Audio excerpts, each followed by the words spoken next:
It is finally time. We are now doing the bricky Warhammer 40k lore videos that everybody's been requesting. I've been meaning to get around to this for a while.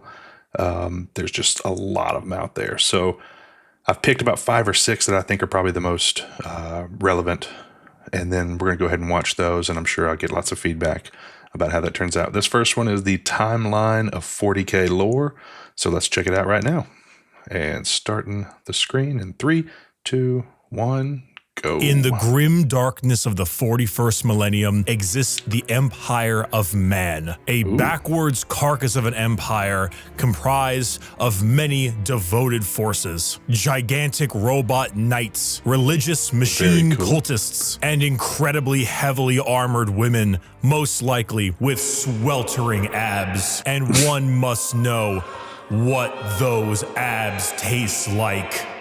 What they taste like? Oh my gosh. What is this? I have a feeling this is this guy's gonna be right up my alley. The sweet 6-packs, caffeine free. My Gamer Supps flavor is here. Sweet 6-pack has arrived. Oh, is this a real thing? Delicious this is a real thing he's refreshing doing. cherry pineapple blend. Play the sound. Guile from Street Fighter. Yes, my Bricky's official Gamer Supps flavor is here. Gamer Sweet what flavor? Not only in regular energy mode, but also in caffeine free. The cherry pineapple flavor is not the kind of flavor that just smacks you in the face. It is light, just like a drink it is mix? refreshing, and it's one of those things where you sip it and you go, not bad. And next thing you know, you are having your 4th refill the same day. And it is available now. Link in the description. Okay, use code Bricky for 10% so is Bricky a drinks guy who does Warhammer videos, or is he a Warhammer guy everything that somehow sells drink powder? I'm not dumb. If you buy any of these tubs, regular, caffeine-free of my sweet 6-pack flavor, you will get a Muscle Girl 32-ounce shaker completely for free. There are only a couple thousand of those shakers. That's ridiculous. So get it while supplies last. Holy crap. I cannot believe we finally have this, but I told everyone, like, once you find out the flavor, you'll be like, yeah, that tracks. And damn straight does it track. Sweet 6-pack available now. Okay, this Code is a lot Bricky, of commercial in the for not a lot of Warhammer video.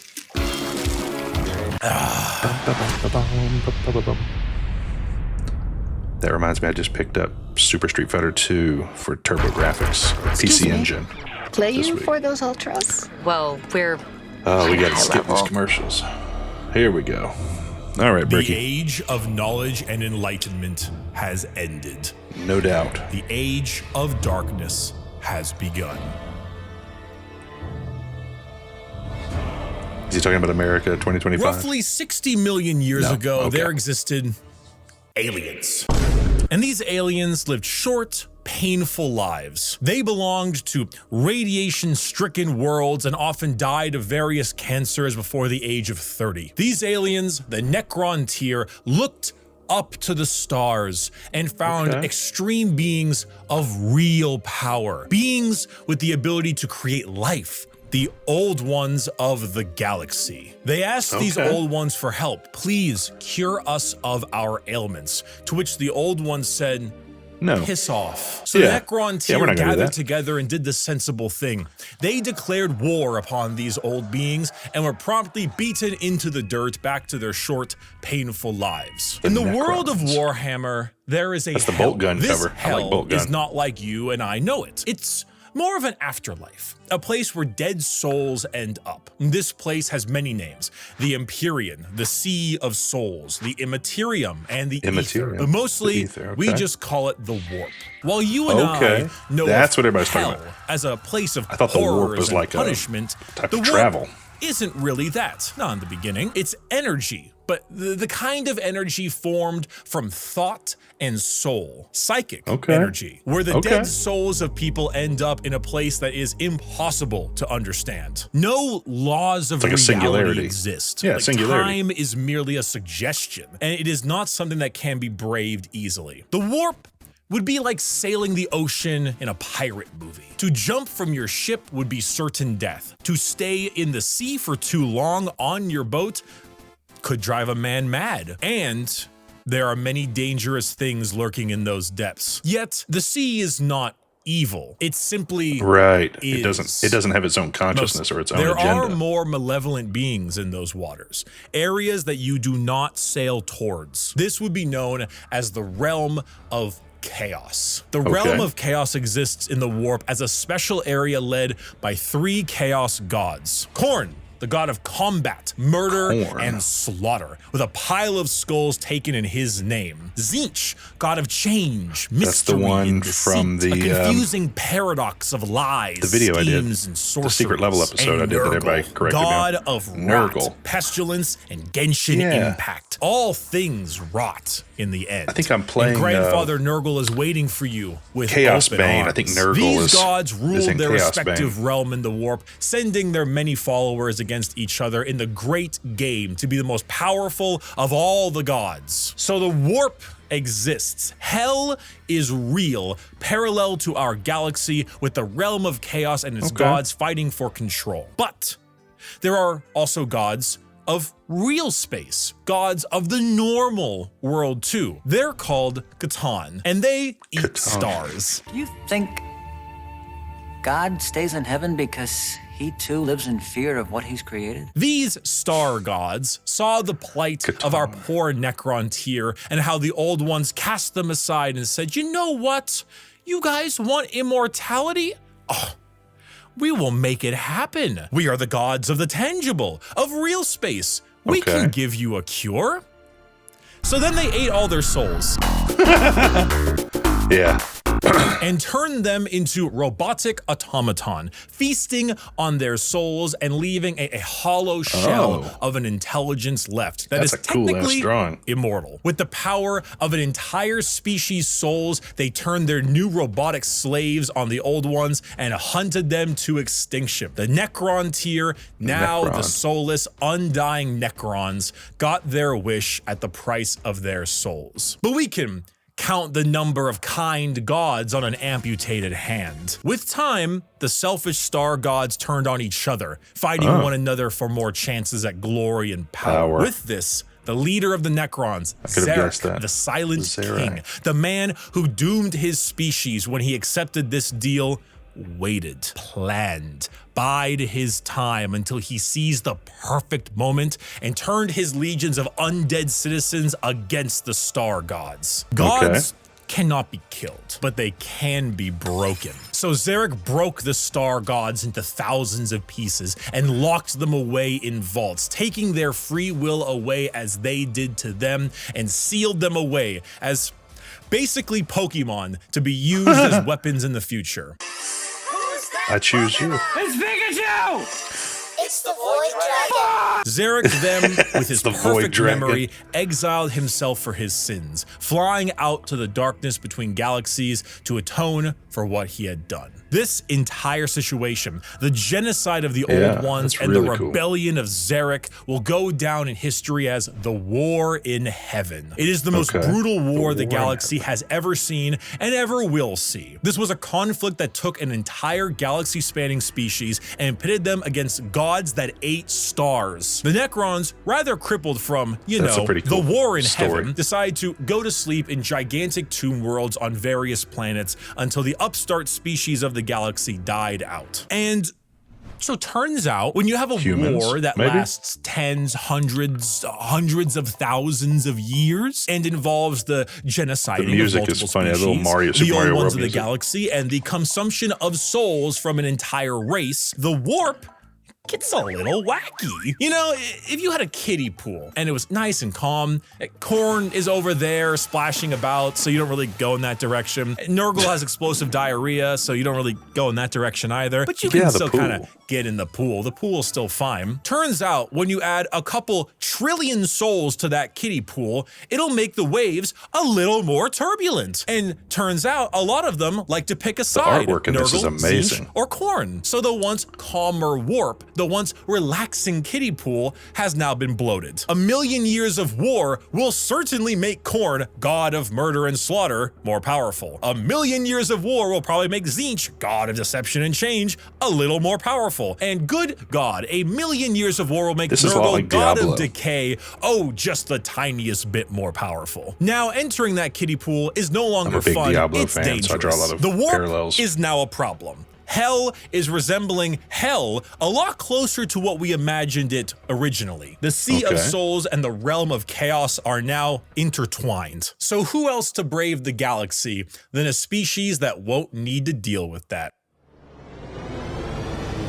Man, the Eldar. Okay. The Eldar are space elves. They have a lot of the traits that you probably think of when you think of elves. Tall, pointy ears. Slender, pointy ears, bit more androgynous looking, no matter what DeviantArt will tell you, and a bit stronger on the emotional side. The old ones, as I mentioned, could create life. And when they were getting, you know, absolutely bodied by the Catan and the Necrons, they made some new races to try to help them. One of them was the Eldar. It didn't save them, but they're here now anyway. Oh, and also the orcs, but the orcs. They're busy right now. Oh, that's Blood and Teeth shooters. The Eldar are a particularly psychically powerful race. So they were really adept at being able to handle the new turbulent warp of chaos and good at killing Necrons, hence why they went to sleep. Being psychically gifted is... That's an Inquisitor badge, right? Excuse me. Another damn Playing commercial. for those ultras? Well, you're kind of high level. Basically like being a wizard, but you get your wizard powers from hell. This is called being a psyker. And basically, if you want to do cool wizard shit like lightning from your hands or reading someone's mind, you can do that, but you siphon the energy to do that from the warp. Luckily, the Eldar are very good at handling this without too many negative effects because, you know, summoning power from the Sea of Souls with the new Chaos friends can be a bit of an issue. But Eldar are pretty good at it. And you see, what's really cool and also awful about Warhammer is that most developed species travel long, faster than light distances by going through that warp. They create a tear in reality to unreality. Because that's supposed to be like a singularity. Faster than light travel?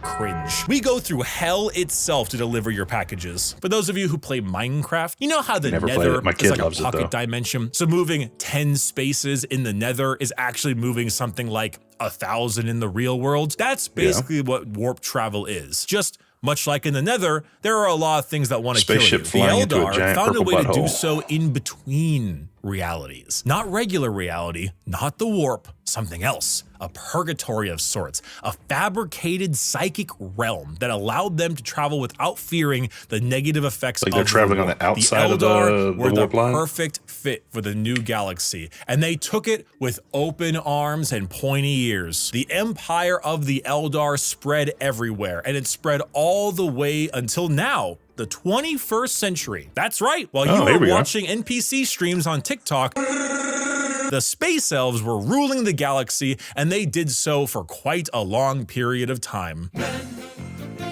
We don't know what we did. The 21st century came and went. Humanity grew and grew all under the nose of their elf overlords. At this time, humans advanced. Your classic sci-fi style way. We began to expand, colonize our solar system, terraformed our planets, created new and more powerful machines. Do these long ships have a special name that they go by? Also known as Earth, but we call it Terra here, was here and existed between the 21st century all the way until the 15th millennia. Not much is known about this time. Not much needs to be known. Humanity grew up, sought the stars. It's classic. Then came the years between 15,000 and 25,000, the age of technology, or to some, the dark age of technology. This is when humanity reached a technology spelled wrong, or am I having a technological understanding. When you think of sci-fi, there's a lot of things you can think of. Star Trek, maybe Star Wars style. You can go cyberpunk dystopian. The age of technology was deep sci-fi, like a scientific prowess that fringed on magic. This is also when the first ever psychers began showing up in humanity. Individuals with the genetic mutation to be able to access the warp, and then because of that, travel through it. Humanity was no longer constricted to their early ways of travel. Is it weird that I like the psychers that I relate to They could go anywhere in the galaxy. They equipped ships with gigantic AI machines, with everything you would ever need to know about mankind, and sent them out on colony ships to expand their influence across the galaxy. And this was truly the golden age of humanity. And with every golden age, there is a fall. While the new human upstarts of the galaxy were reaching new levels of technology and prowess, the Eldar were engaging in Debauchery! debauchery.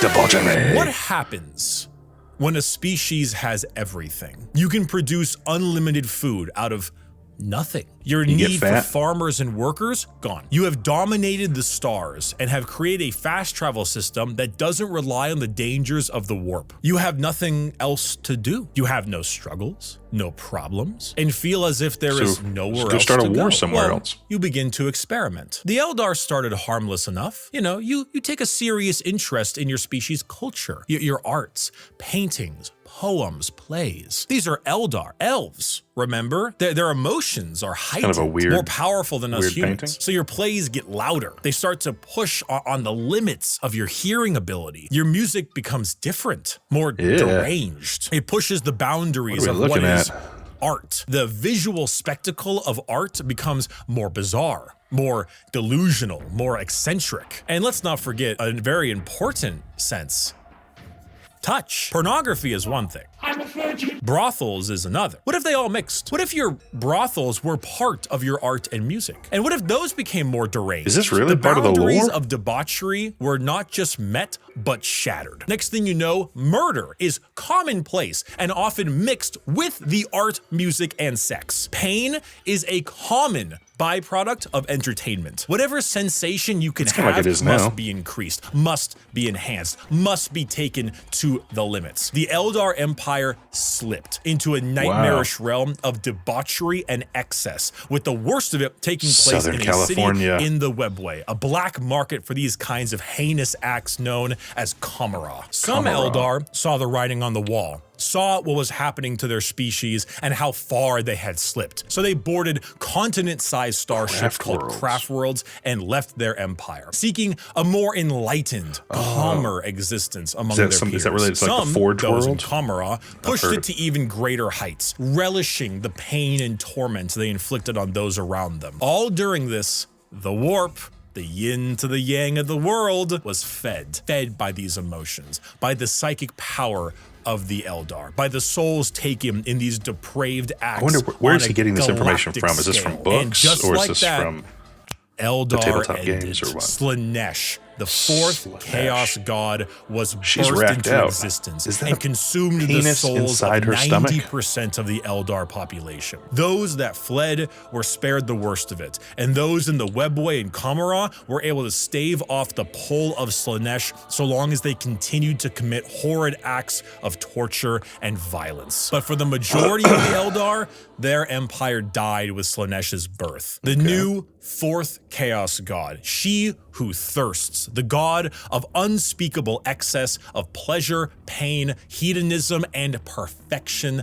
had Sounds been like a space born. cougar. With the fall of the Eldar Empire came the ruin of humanity. Slanesh's birth sent storms in the warp across the galaxy, making travel between star systems impossible. Coupled with a huge classic AI rebellion, as a staple in these sci-fi settings, humanity began to suffer in the age of strife. Now, planets that relied on intergalactic travel were completely cut off. Long-range messages, normally sent through the warp, were snuffed out. If you were a planet that was great at mining stuff but couldn't get food, well, You know that movie about the rugby players in the mountains? Oh, and because of these insane warp storms and fluctuations, psychers began to appear among the human population a bit more often. Now, this initially had them hunted down as witches, because that's pretty common in this setting, but some deemed it right to protect them. Unfortunately for those people, psychers, because they open a gateway to the warp, don't really know how to use their powers well,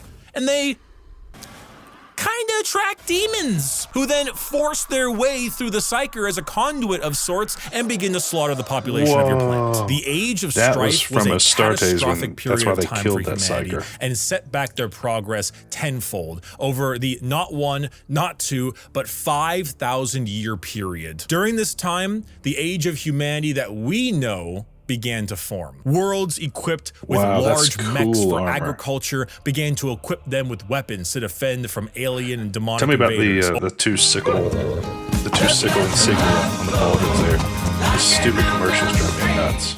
Over 5,000 years, this became a custom and tradition, dubbing them as night worlds, a feudal society of honor-bound knights in gigantic robots that uphold the chivalric code to defend their worlds and honor. So this is Warhammer 40K is different than Warhammer. Warhammer's like medieval stuff. This is futuristic to become inhospitable to human life, ran their entire lives underground on the few life support systems keeping them alive. Those technicians who could work on the machines and keep them operational were revered, and over 5,000 years went from skilled members of society to full-blown priests. The Cult Mechanicus, tech priests of Mars, formed in the ashes of the Red Planet with a religious fervor and doctrine on the cult of the machine god. And on Earth, where techno-barbarian tribes waged war across the planet in a Mad Max style of blood and gore, until finally, a mysterious man who lived in the shadows of Terra for millennia finally revealed himself to the populace. His name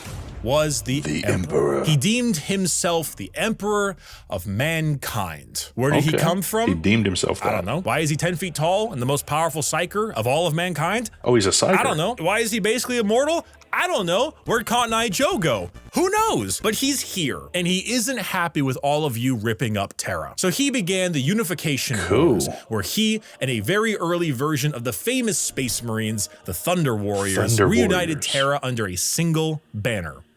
With blood. Then, after taking over Earth, he reunited the Thunder Warriors into the fucking dirt. This is where we get the Imperium of Man, also known as the Imperium. The new faction headed by the Emperor of Mankind with a treaty signed with the Cult Mechanicus on Mars to spread out and reunite humanity after the catastrophic Age of Strife. But first, the Emperor is going to need some smaller versions of himself. 20 of them, 18 of them, I meant, gene-crafted sons of the strongest humans to ever live. All of them possess unparalleled strategic power, intelligence, formidable strength and size, a real powerful force to unite humanity and stop the chaos of the current galaxy. Speaking of chaos, you ever seen that image of that guy? It's like throwing the baby like a basketball. Well, that's not a guy, for one. The Chaos Gods intervened and grabbed the 18 Primarch gestation pods and yeeted them across the galaxy at a whim, everywhere they could possibly go. A galactic game of keep away. So the Emperor had to get them Man back. of Steel right so there. begins the Great Crusade, a crusade across the stars to reunite not just humanity, but the Emperor with his fallen sons. The first to be found was Horus. Now Horus, I think somebody told me one of the strongest and most Horus noble was a traitor. sons. The Emperor carried with him a legion of newly crafted warriors with genetic material made from their Primarch father. These are the newly made Space Marines. For Horus, his were the Luna Wolves. And as the Emperor continued on his great crusade, he found more and more of his sons, reuniting them with their individual Space Marine legions. Leman Russ, the cunning hunter with the Space Wolves. Rogel Dorm, the Phalanx with the Imperial Fists. Angron, the Barbarian, the very angry with his World Eaters. Fulgrim, the Perfect with his Emperor's Children. And Jagatai Khan, the Swift, the Stoic, and his white scars. Those Why do they have to were be just white? some of the 18, and one by one his lost Primarch sons were returned to him, and their Space Marine legions returned to them. The Great Crusade saw humanity kind of once rallying again the armies to the reconquer the Emperor's stars, returning field. worlds of humanity back to the Imperium and killing any and all who stood against the their Emperor was, noble like, practically crusade. dead But in and was the just, like, years barely of the hanging on there. 31st millennia, treachery would break this all apart. Men, we don't know what we did. Horus, the Emperor's most beloved and favored sons, named War Master for the Crusade, succumbed to the power of chaos and daddy issues, all because of that bastard Erebus. Yo, fuck Erebus. Who's Slowly, Erebus again? Horus would become corrupted, turning the Emperor's sons against him. This begins the most pivotal moment in our story, and the one that has like 50 books written about it, the Horus Heresy. 9 of the 18 a lot of books, Primarchs okay. turned against the Emperor, and the following years were a bloody battle for the throne. Is there some kind of Terra. chronological The order you Emperor can read those originally in? was working on a special webway project, just like the Eldar, to make faster-than-light travel significantly easier and safer. Really improve humanity to allow them to conquer the stars without the risk of the warp. What's the this floating big skull red it's riding? idiot named Magnus kind of blew a hole into that. Literally and figuratively. So Big E over there is stuck on a gigantic golden throne, holding back the oncoming rush of demons and powering the Astronomicon. Basically a big North Star for people who are sailing in the warp to help them navigate. The Horus Heresy saw many loyalist and traitor legions pitted against each other in a bloody Titan war mechs until it are reached amazing. Terra itself. Horus, unable to break through the lines and with time running out, made a gambit and opened his ship up to be boarded. The Emperor took this challenge, quickly allowing someone else to take control of the throne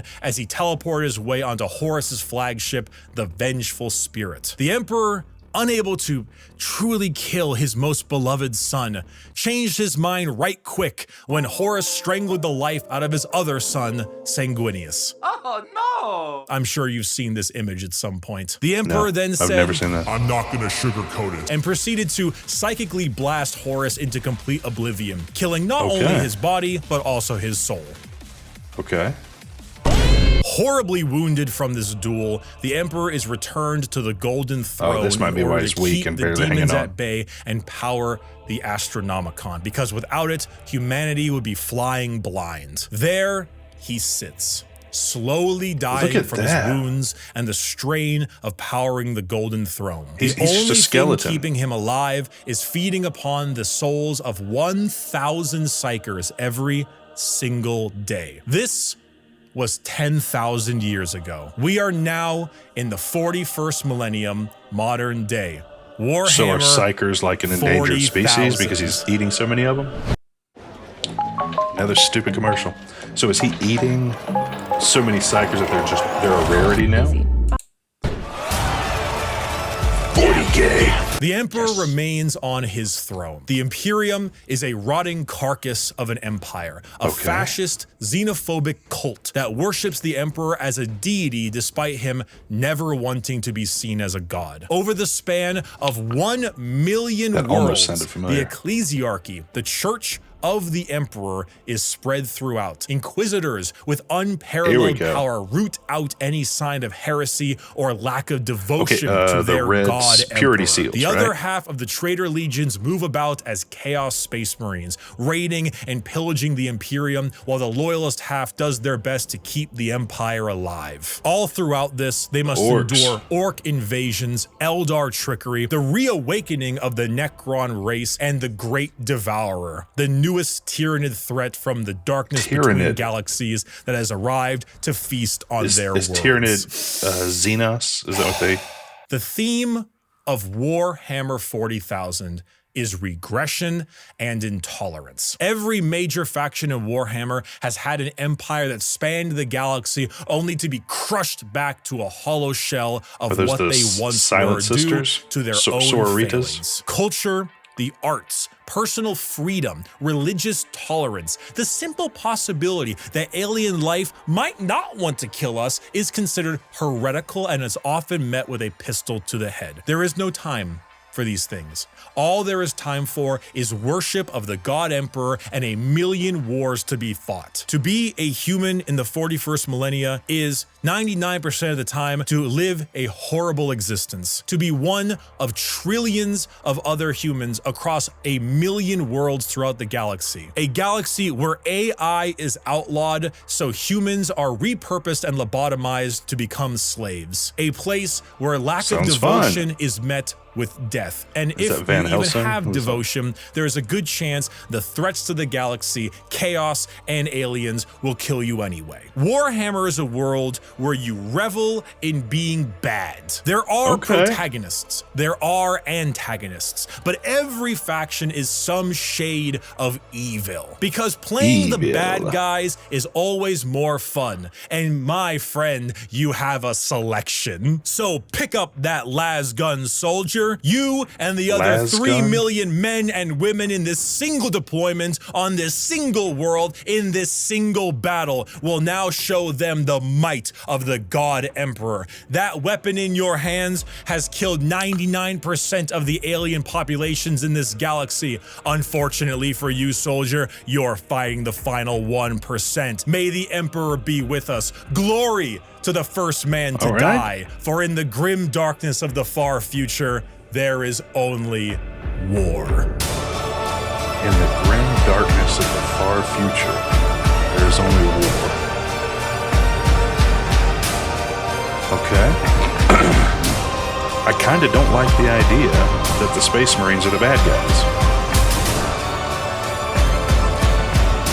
I'm digging the purity seals on the armor. That's really cool. Was that it? Yeah.